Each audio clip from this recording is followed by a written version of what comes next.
They say your wedding day should feel like coming home. But for Elijah, home had just slammed its doors shut. The email arrived with no warning. Short, clinical, due to internal policy changes, we are unable to accommodate your upcoming event. Refund will be processed within 5 business days. No apology, no explanation, just a quiet erasure of a day Elijah had been building his whole life toward. He stared at the screen, frozen.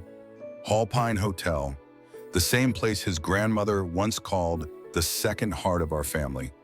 The place where he learned to ride a bike, where they used to picnic by the glass atrium, where she told him stories about how love must always make space even when the world doesn't. And now they wouldn't make space for his wedding, because his groom was a man. Elijah had always known this day might come. Not the wedding, the rejection. He'd faced it before. In church pews that turned cold the moment he came out. In family dinners with empty chairs where cousins used to sit beside him. In job interviews that ended politely the moment he mentioned Lucas's name. But he never thought this place would be the next to fall silent. Hallpine wasn't just a venue. It was legacy. It was where his grandmother spent summers after the war, where she'd planted lavender behind the garden wall, where she'd once danced barefoot under the moonlight when her fiancé returned from deployment. He chose it because it meant something, because it still smelled like her. Elijah had spent months preparing every detail: the string quartet, the sunset lighting, the framed black and white photo of his grandmother in a vintage dress, her smile caught mid-laugh in front of the very fountain where he planned to say his vows. He hadn't told Lucas yet. He didn't know how. Lucas had always been the optimist.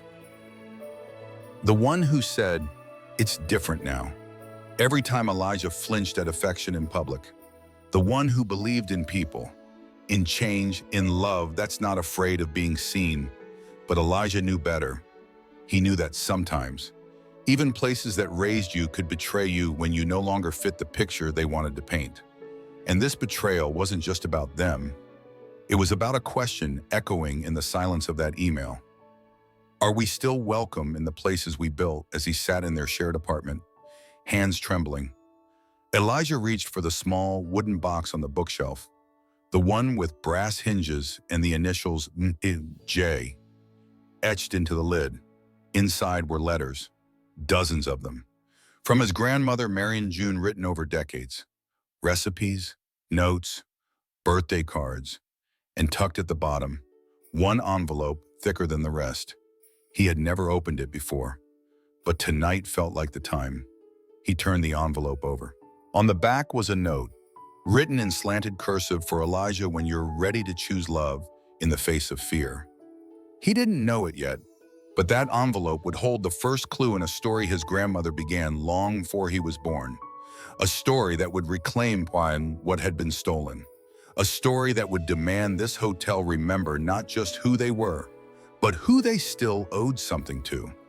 Have you ever been turned away by a place that once felt like home? Share your story in the comments. And if this beginning stirred something in you, follow Heart Stories, where every story speaks, even when silence tries to win.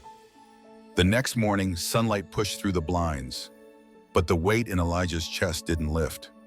Lucas noticed. He always did. But Elijah waved him off with a half smile and an empty, "It's just a work thing," because explaining felt too heavy, too sharp, too much like naming a wound that hadn't stopped bleeding. He waited until Lucas left for work. Then he returned to the envelope. The paper inside was older than he expected, thick, almost parchment-like, folded with care. The handwriting hadn't aged well. Ink faded in places, but the intent was clear. It wasn't just a letter. It was a declaration. If this ever reaches your hands, it means you've come to a moment where the world has made you feel small. Let me remind you of who you are and what I've already done to protect the future you deserve. What followed wasn't poetry or memory. It was legal language. Precise, prepared. His grandmother, Marion June, had not just been a dreamer, she was a planner. And decades earlier, she had contributed a substantial donation to the Hallpine Hotel's restoration fund. With that gift, She attached a clause in the deed of transfer, one that granted any direct descendant of hers a single event in the Grandview Hall. No expiration, no conditions of gender, orientation, or religion. There it was, in her words. No child of mine will ever have to ask permission to celebrate love. Elijah stared at the signature. Notarized, stamped, legally binding. His hands trembled. He flipped through the remaining pages of the envelope. A copy of the deed, correspondence between Marion and the hotel's original owner, a receipt confirming her financial support. It was all there. The proof. He called the hotel. Marla, the current general manager, answered. When he introduced himself, she sounded wary, distant, but polite. When he explained what he had found, her voice dropped, clipped and mechanical. That clause was from a previous ownership. We are now under a different administration, and historical conditions do not carry forward unless actively renewed. He asked her to review the deed. She paused, then hung up. Not a word, not a promise to follow up, just a deadline. Elijah stood still, phone still in his hand. He could feel it in his bones. They were hiding something. That night, Elijah posted a simple message in a quiet online forum for LGBTQ+ property law and history. He described the clause, the contract, the name Marion June, and within hours, his inbox lit up. A retired real estate attorney replied first. He remembered the Hallpine transfer, said the clause had been challenged once before and upheld in court. Then another message came in from a man named Kenneth Doyle, who once worked as the hotel's maintenance supervisor, back when Marion still visited each summer. He asked Elijah to meet him the next morning.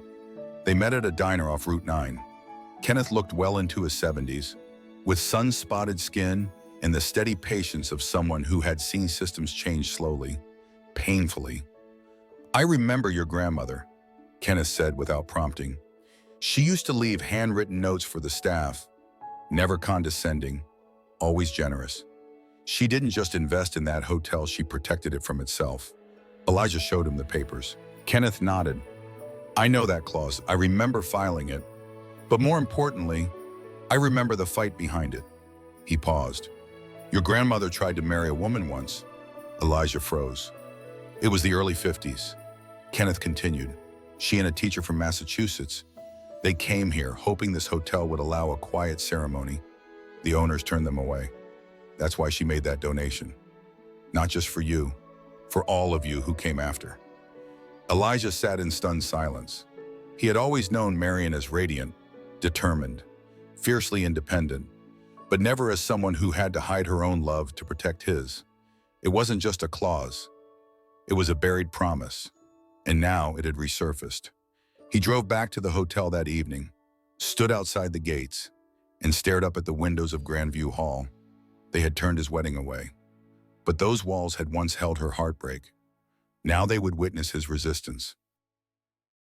The next morning, he printed every document, scanned every letter, and hand-delivered them to the hotel's legal office with a written demand to honor the clause or face public litigation. But deep down, he knew the answer wouldn't come from an email or court ruling.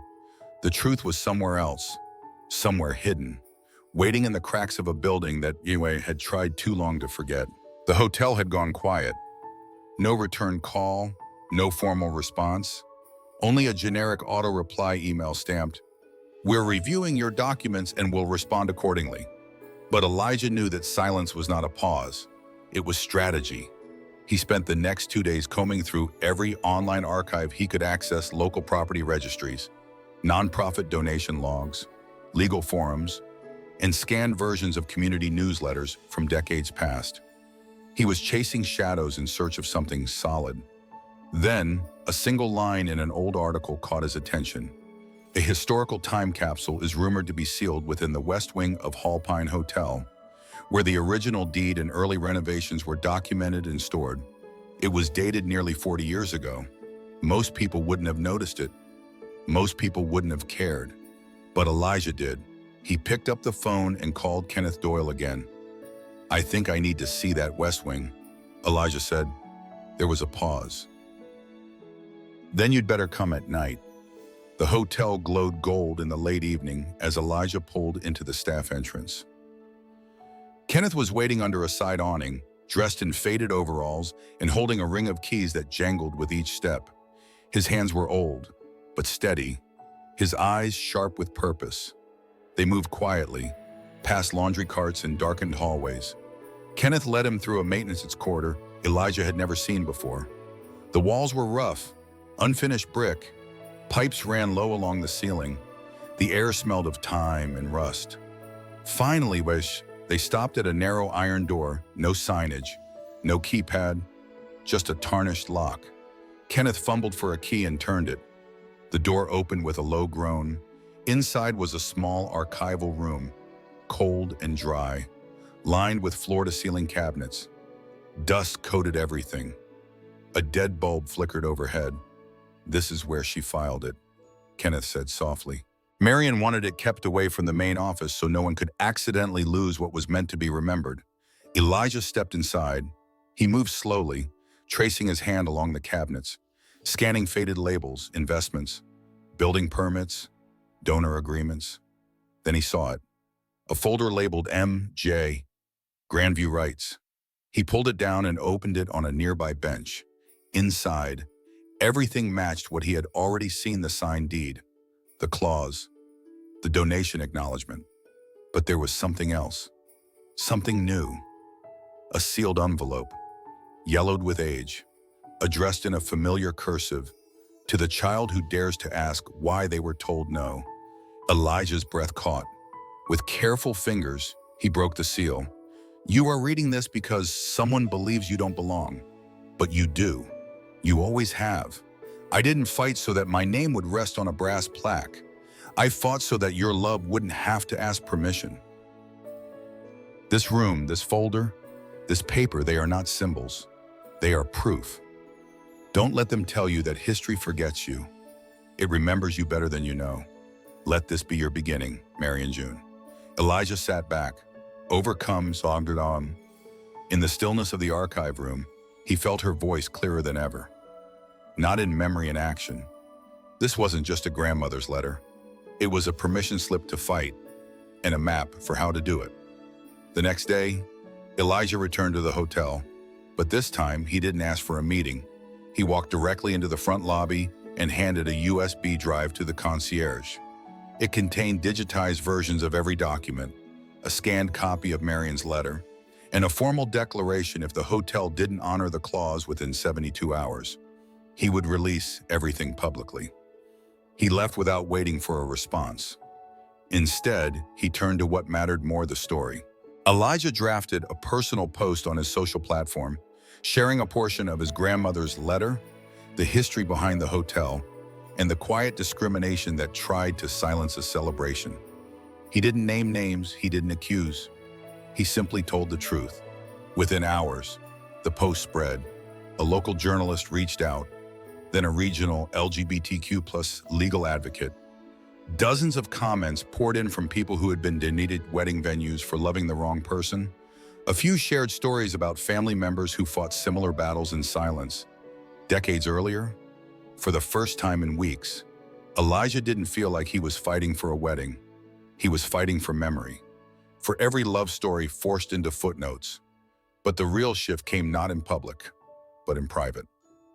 That evening, Lucas sat beside Elijah on the couch, silent for a long time.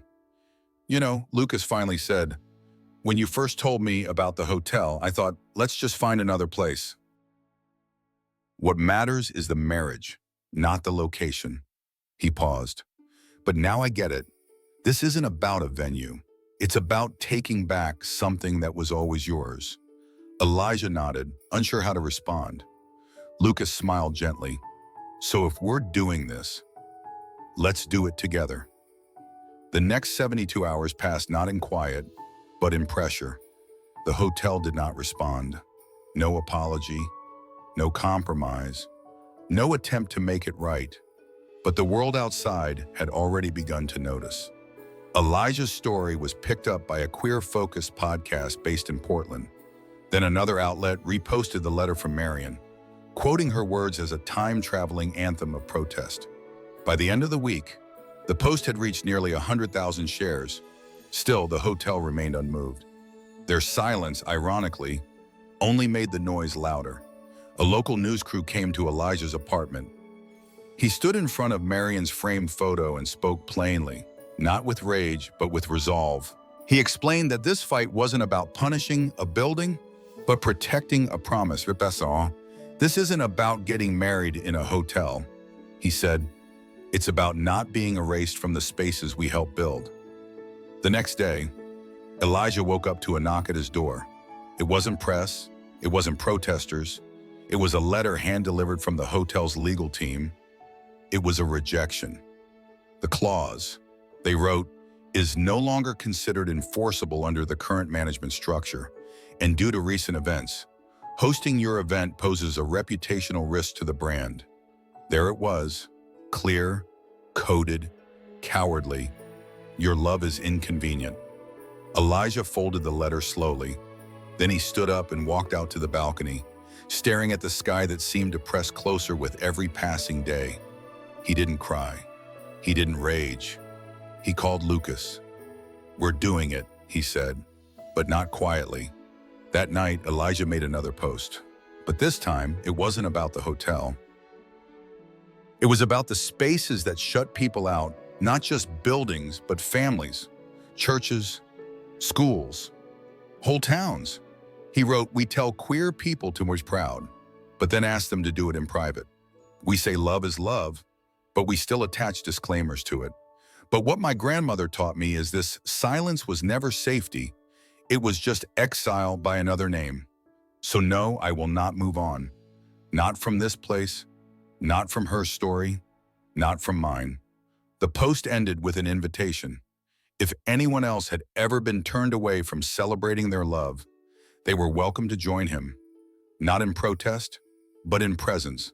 A wedding would still happen, just not in the hall that rejected them. Within days, something unexpected began to unfold. Letters arrived, handwritten, typed, emailed, dozens at first, then hundreds, from couples who had been denied wedding cakes, from teens disowned for coming out, from elders who had never been allowed to say I do in front of a crowd, and from children of same-sex parents who had witnessed quiet shame passed down like inheritance. Each letter carried a weight. Each one added a name to the invisible list Elijah had been carrying since the beginning, a list of people who deserved to be remembered.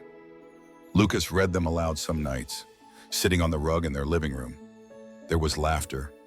There were tears. There were long silences that spoke more than words ever could. Then a stranger arrived. She came in quietly, like most people who carry something too heavy to speak quickly. She introduced herself as Claire. I was the daughter of Marion's first love, she said, the woman your grandmother tried to marry. Elijah's breath caught. Claire had been a child then, barely old enough to remember the nights they spent in the garden behind the hotel. But she remembered the day her mother cried in the car for hours, holding a letter that Marion had written, saying she would never stop fighting for a world where they could have stayed. Claire had kept that letter, and now she handed it to Elijah. If you ever find a way to marry someone and not be told it's too much, too loud, too different, know that I was once loved by someone who dreamed of this moment before it ever belonged to her. Elijah took the letter with both hands. He didn't speak. He couldn't. Somewhere beyond law and policy, someone had kept his grandmother's heart alive. The next morning, Elijah received a call from a foundation based in New York. They offered to sponsor a public venue for the wedding, any location, any cost under one condition: it must be open to the community. Elijah agreed, but he had one request. I want the ceremony on a lawn, he said, facing west, where the sun hits in the late afternoon, just like it used to at Hallpine. The venue was found a public green space just 2 blocks from the hotel itself. The hotel could see it from their highest window. That was enough. The sun poured across the lawn like a quiet blessing. Chairs stood in neat rows, ribboned in soft earth tones. A string quartet tuned their final notes under the shadow of old maple trees. The scent of lavender, Marion's favorite, drifted from small sachets placed on every seat, And at the very front, beneath an arch of hand-woven willow branches, stood Elijah. He didn't look nervous. He looked still, whole. Beside him was a single empty chair, draped in a folded cardigan. Perched on its seat in a black and white photograph of Mary and June. Her eyes caught mid-laugh in a frame once hidden in Elijah's closet. It was not the Grand View Hall, but it was grand, and it held every view that mattered. Guests arrived slowly at first, then in steady waves. Some were friends, others were strangers, turned allies. Many were couples who had written to Elijah over the past weeks, people who had lived in silence too long, who came not just to witness a wedding, but to stand for what had once been denied them. Lucas stepped forward. His suit wasn't designer. It was simple, pressed, and perfect. His boutonniere mirrored Elijah's a sprig of lavender tied with blue thread, a nod to love once hidden and now honored. The music rose. They met at the center of the aisle, where two paths converged, not only theirs, but all the ones that came before and would follow after. There were no priests, no podiums, no formal pronouncements, just words, written by Elijah the night before. This wedding is not just a declaration of love, it's a reclamation of space, of memory, of legacy. My grandmother once tried to give her heart in a world that told her it was too much. She fought so that I could stand here not with permission, but with pride. Today, I marry the man I love, in front of strangers who became family, and in full view of those who said we never could. There were tears, not from sadness, but from recognition of something once thought impossible being quietly, beautifully real. Across the street, from the upper windows of the Hallpine Hotel, a few figures could be seen watching. The irony was lost on no one. They had closed their doors, Elijah had opened a field, and the world had come in. After the ceremony, as golden hour kissed every face and laughter echoed across the grass, Elijah stepped aside for a moment. He walked to the chair that bore his grandmother's cardigan, placed his hand gently on its back, and whispered a single line. I finished it. Gran, I finished your story. And maybe, somewhere in the rustle of leaves, in the quiet between violin notes, or in the space between one breath and the next, she answered, not in words, but in the breeze that lifted his curls and the warmth that never quite left his chest. Weeks later, Elijah launched a small nonprofit called the Room of Promises. It offered microgrants to LGBTQ+ couples who had been denied access to wedding venues due to discrimination. It also collected stories, archived voices of those whose memories were once pushed out of the frame. The mission was simple: to make space where silence used to be. And in the footer of its homepage, in italics, was one sentence: no child of mine will ever have to ask permission to celebrate love. Mary and June, some weddings begin with fanfare, others begin in the shadows, waiting for someone to open the door. This one began in a letter and ended on a lawn under open sky, among open hearts. And though it was only two people who said, I do that day, it felt like the whole world said it with them. If someone in your family had left behind a promise just for you, what would you hope it said? Tell us in the comments. Your story could be the hope someone else needs today. And don't forget to follow Heart Stories, where forgotten legacies become living proof that love, no matter how quiet, never fades.